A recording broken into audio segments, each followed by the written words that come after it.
Bonjour à tous, j'espère que vous allez bien. Microsoft a lancé en fin d'année dernière une nouvelle machine hybride, la fameuse Surface Pro 4, et je n'avais pas encore eu l'occasion de la prendre en main. Du coup, j'ai demandé un exemplaire de test à Microsoft, ils m'en ont envoyé une pendant 2 semaines, et le moment est donc venu de dresser le bilan de cette opération.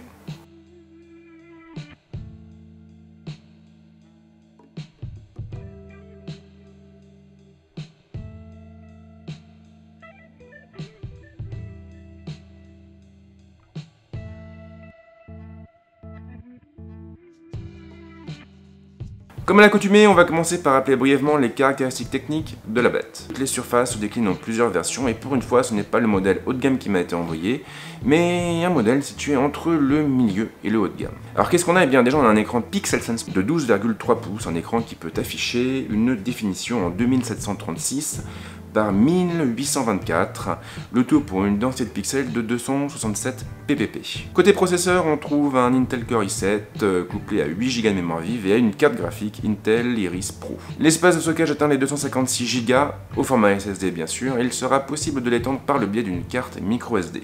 Côté photo, on a un capteur principal de 8 millions de pixels et une caméra frontale de 5 millions de pixels pour la visioconférence. La connectique est complète avec un port USB 3, une sortie mini DisplayPort, un port micro SD, et derrière on a du Wi-Fi 802.11 AC, du Bluetooth et même une puce TPM pour les entreprises. Côté prix, ce modèle est proposé autour des 1700 € et ça fait assez cher, d'autant plus que le la Type Cover plutôt, n'est pas inclus dans le pack. Voilà pour les grandes lignes. Maintenant, le moment est venu de nous pencher sur le design et l'ergonomie de la tablette. La Surface Pro 4 vient se placer dans la droite lignée des autres produits de la gamme. Elle est donc équipée d'un châssis en magnésium aux finitions irréprochables.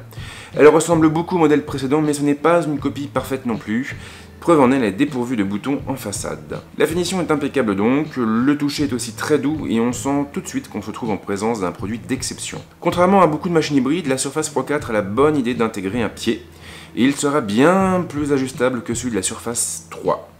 Il nous permettra ainsi d'utiliser la tablette comme un écran d'appoint, un notebook ou même une tablette graphique. L'ergonomie est assez conventionnelle en revanche, Microsoft a fait le choix de regrouper tous les boutons sous la même tranche en haut. Le bouton de mise sous tension est un petit peu trop proche des boutons du volume à mon goût. Il m'est souvent arrivé d'appuyer dessus par mégarde en voulant diminuer ou augmenter le volume sonore. Les ports sont placés sur la tranche droite pour leur part. De haut en bas, on trouvera la sortie mini DisplayPort, la prise USB 3 plein format et le connecteur magnétique utilisé pour l'alimentation de l'appareil. Microsoft ne fournit malheureusement pas d'adaptateur pour la sortie mini DisplayPort et il faudra donc repasser la caisse pour pouvoir la brancher sur un écran ou une télévision. Le port microSD est placé sous le pied de la tablette pour sa part. Ce n'est pas forcément le meilleur emplacement au monde, mais il aura au moins le mérite de se faire oublier. Il n'y a rien sur la bordure gauche et cela n'a rien de surprenant car c'est à cet endroit que l'on accrochera le stylet vendu avec la tablette, un stylet qui a la bonne idée d'être aimanté. J'avais d'ailleurs un peu peur de le perdre, mais Microsoft a bien fait les choses et l'aimant est suffisamment puissant pour éviter des décrochages intempestifs. Le connecteur dédié à l'alimentation est très agréable à utiliser, il suffira d'approcher la tête du câble pour l'accrocher. Le chargeur a aussi le mérite d'être très compact et il intègre en plus un port USB afin que nous puissions recharger notre téléphone en même temps que notre tablette. Alors Microsoft a été assez généreux parce que, eh bien, il a placé dans le carton de l'ardoise un exemplaire de sa toute dernière Type Cover, celle qui intègre un lecteur d'empreintes digitales. Je ne vais pas vous mentir, il m'a agréablement surpris. La frappe est un peu courte, mais elle est très agréable et on peut bosser dessus pendant plusieurs heures sans ressentir ni gêne ni fatigue. Même chose pour le pavé tactile qui est large et très doux au toucher. Et rien à dire non plus pour le lecteur d'empreintes qui s'est montré extrêmement réactif en toute occasion. Il n'a pas montré le moindre signe de faiblesse durant ces 2 semaines de tests intensifs. La Surface Pro 4 n'est pas un ordinateur comme les autres, si elle peut faire office d'ultrabook, elle peut aussi être utilisée comme une tablette graphique ou même comme une ardoise numérique. A la base, la machine ressemble à n'importe quelle tablette sédentaire, elle en a l'allure mais aussi le poids et il sera tout à fait possible de la tenir à bout de bras sans ressentir la moindre gêne. Grâce à son pied, il sera aussi possible de la faire tenir à la verticale, là on pourra l'utiliser comme un écran d'appoint pour garder un œil sur les réseaux sociaux ou même comme un lecteur multimédia. Sa puce lui permettra effectivement de lire n'importe quel média sans la moindre difficulté et cela vaut aussi pour les films en très haute définition. La Surface Pro 4 peut aussi remplacer n'importe quel carnet de croquis grâce à son stylet. L'accessoire offre en effet un niveau de précision élevé et les illustrateurs pourront s'en donner à cœur joie. Même chose pour les graphistes ou pour toutes les personnes qui passent leur vie dans les salles de réunion et qui en ont marre de prendre des notes sur des blocs papier. Pour utiliser la machine comme un ultrabook, il suffira de lui coller une type cover. Alors, j'en ai déjà parlé, mais cet accessoire offre un confort de frappe équivalent à celui d'un clavier traditionnel. Et le clavier est d'ailleurs suffisamment rigide à mon goût. Du coup, il n'a pas tendance à s'enfoncer comme celui des générations précédentes. Et on passe maintenant à l'écran de la machine. La gamme des Surface a toujours été réputée pour la qualité de ses dalles et la Surface Pro 4 ne déroge clairement pas à la règle. Son écran Pixel Sense de 12,3 pouces est en effet l'un des plus agréables qui me soit passé sous les yeux. Il fait aussi bien que celui du Surface Book, c'est pour dire. Les angles de vue sont excellents, de même pour les couleurs et les contrastes. Le seul défaut finalement, c'est la dalle, puisque Microsoft a opté pour une dalle brillante et non mate. Elle aura du coup tendance à attirer les reflets. En attendant, la dalle convient à tous les usages, la bureautique bien sûr, mais aussi le multimédia. Alors pour le dessin, eh bien il n'y a rien à dire. Le stylet est vraiment très précis, on a à peu près 1024 niveaux de pression différents, et la couche tactile de la dalle a suffisamment de répondants pour ce type d'utilisation.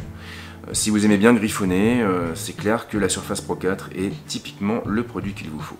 Le moment est venu de parler du processeur de la Surface Pro 4, mais également de son autonomie. Le modèle qui m'a été prêté embarquait un Intel Core i7 couplé à 8 Go de mémoire vive avec un SSD de 256 Go derrière.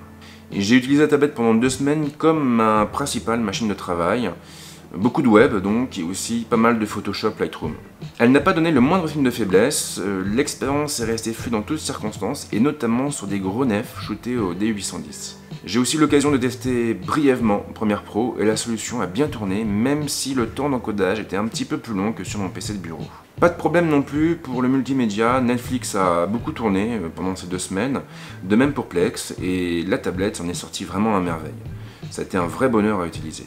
Alors, la Surface Pro 4 est-elle capable, réellement capable, de remplacer un ordinateur portable?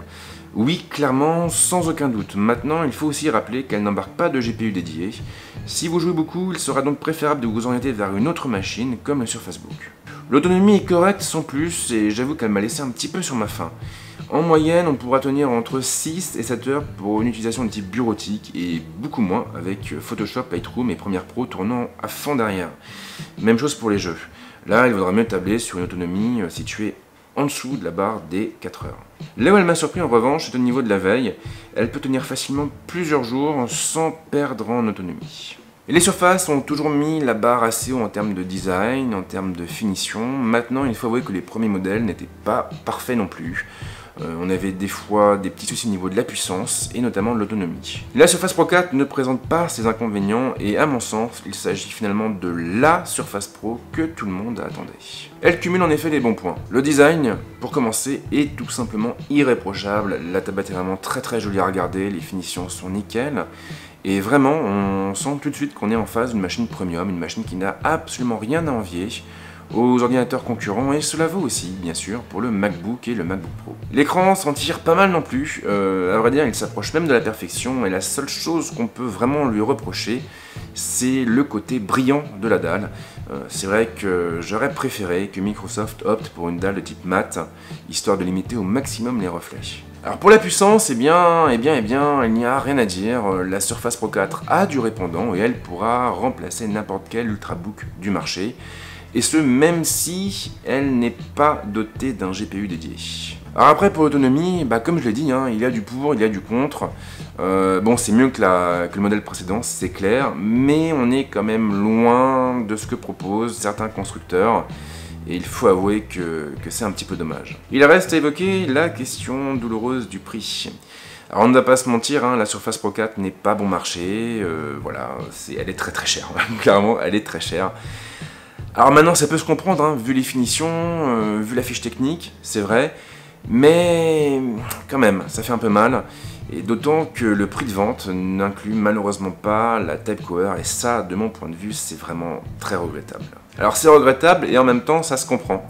Alors pourquoi? Eh bien, tout simplement parce que Microsoft propose plusieurs versions de sa housse. On a une version standard avec juste le clavier, du plastique. On a une version un peu plus premium avec toujours le clavier en plastique mais en plus un lecteur d'empreintes digitales.